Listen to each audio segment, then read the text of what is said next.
This is a short musical challenge that you can join in on even if this is your first video. This video is going to be focused on the left hand and different patterns that you can use in your left hand with improvisation to make it sound beautiful and professional. By the end of today's video, you're going to learn a beautiful chord progression and play with both hands. I promise that you'll be able to do it even if you've never played before or very much before. Come over to the piano. I can't wait to show you how this goes.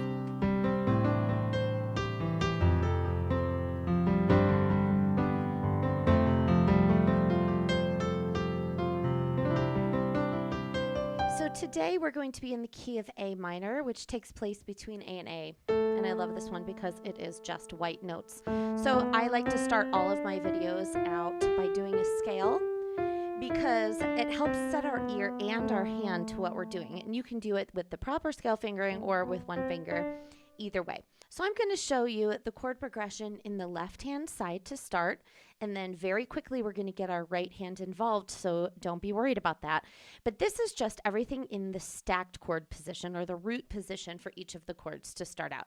We only have 3 chords to remember, and that is our A minor, and then our F major, F, A, and C, and then our C major, and that's it. And then we go back to A minor.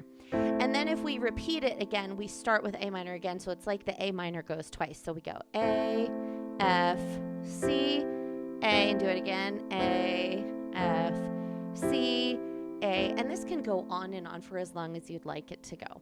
Now, we're going to get kind of bored with doing just the root position of our left hand. So today I'm going to show you 3 different left hand patterns that we can use to get our hands playing together and make your song sound interesting. And the first one is using just the 5th. So let's look at how we create an A minor chord first of all. Start on A and we go up 3 notes, 1, 2, 3, that's A and C. That's a third. And then if we start on A and we go up 5, 1, 2, 3, 4, 5, that's an E. And that's our 5th. So if we put the 1, the 3, and the 5 together, that creates our chord. So for this first pattern, and I'll stay right here near middle C so it's easy to see, we're going to drop that third all together and we're just going to have A and E. So let's look at all of them. So we have our A chord, our F chord, which is just F and C, and then our C chord, which is C and G. I'll take this lower one, and then we go back to A. So we're going to actually use a rhythm pattern today, which is a quarter note and then a half note and then back to a quarter note. So we're going to start with the quarter note with our pinky, our number 5 finger, and then our top note for 2 beats, and then we do that top note again. So it'll sound like this: 1, 2, 3, 4. Then we move 1, 2, 3, 4 to the C. 1, 2, 3, 4 back to A. 1, 2, 3, 4. So when you put this together, this almost sounds like an alternating pattern where your right hand and left hand are doing 2 different things. Now, in your right hand, if you want to dive a little bit deeper into some patterns that you can do in your right hand, including some chords, go ahead and check out the video that's linked in the description box. And this will go into more right-handed patterns that you can play in your right hand. For right now, I'm just going to stick with any notes within the A minor scale for the right side. So here is how this little pattern can sound.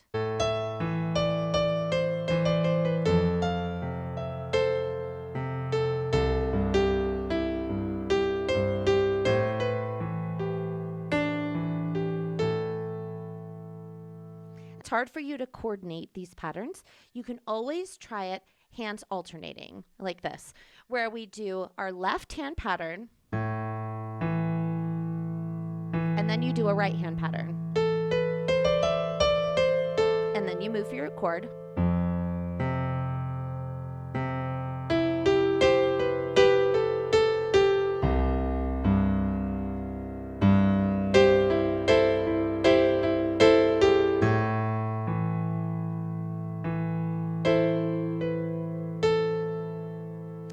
So once you have tried that hands alone, then you can gradually get that hands together.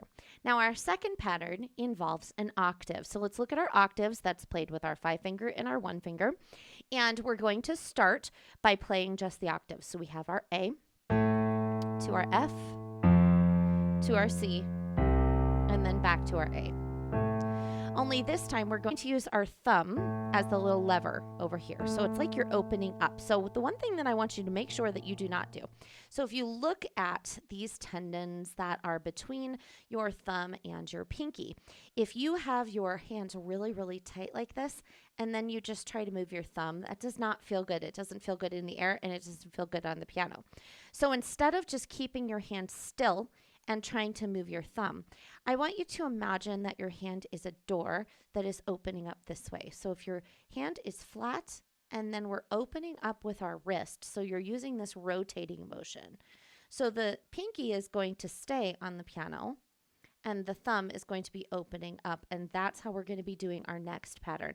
So our next pattern is a half note followed by 2 quarter notes. We're going to sound like this: 1, 2, 3, 4. 1, 2, 3, 4. And the way that it'll look is like this. So we start with A and A together, and we do 1, 2, and then your thumb will open up. 3, 4. 1, 2, 3, 4. 1, 2, 3, 4 to the A. 1, 2, 3, 4. So when you put this hands together, it can sound something like this.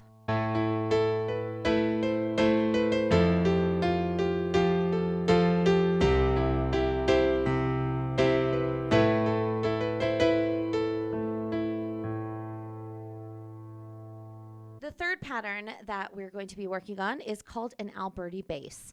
And this is made using the root position of our chord. So let's look at this right here. So our root position is our stacked version, and that's an A, a C, and an E.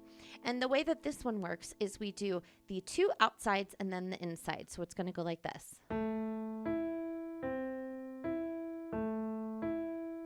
So let's go through that and try all of them. To our F, to our C, then to our A. Now, just like I was talking about tension in the wrist with our octaves, we also want to make sure that we don't have tension in our hands when we are playing this pattern.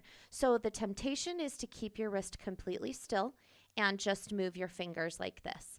This you will find out if you are doing very quickly, because these 2 fingers, your ring finger and your second finger, will be sticking up, and we don't want that. So we have a nice relaxed hand. It's the same way as the opening of the door with our thumb, but now our hand is just a little bit more neutral, so that when we play, you're going to be using this turning wrist movement. So it'll look like this. Okay, so let's give this a try now with our right hand and try the Alberti Bass.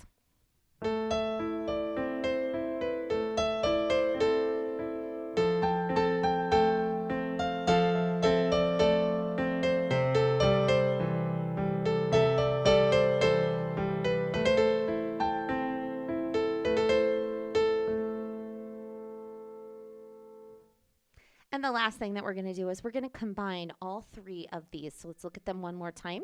We have our fifths like this. And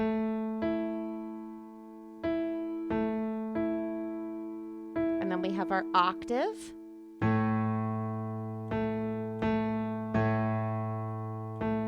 And then we have our Alberti Bass. So now this time you get to decide which one or all 3 that you're going to do to create a little melody with left hand and right hand. The other thing that I decided to do is I'm going to do 2 measures of each chord before moving. So it just helps us to get settled into those patterns a little bit more.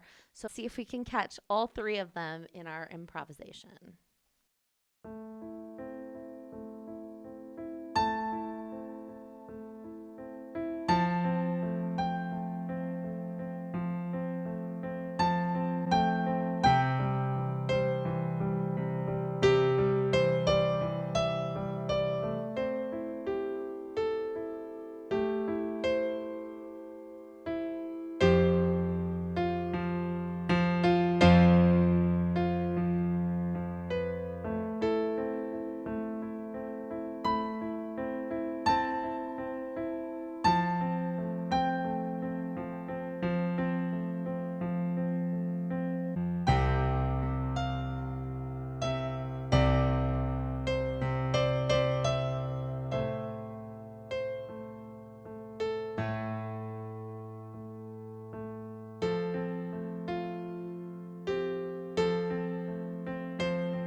When you add different left hand patterns, it can sometimes be a little bit overwhelming and confusing.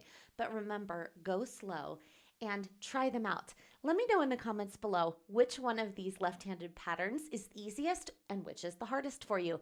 Are you looking forward to trying them in your own personal improvisation? There are lots of different left-hand patterns. If you'd like to check out another key, but it still focuses on left-hand patterns, go ahead and check out this video. It's a great one. Make sure to tune in on Tuesdays and Fridays, which is when I upload. I can't wait to see you as we continue on with this 6-week challenge.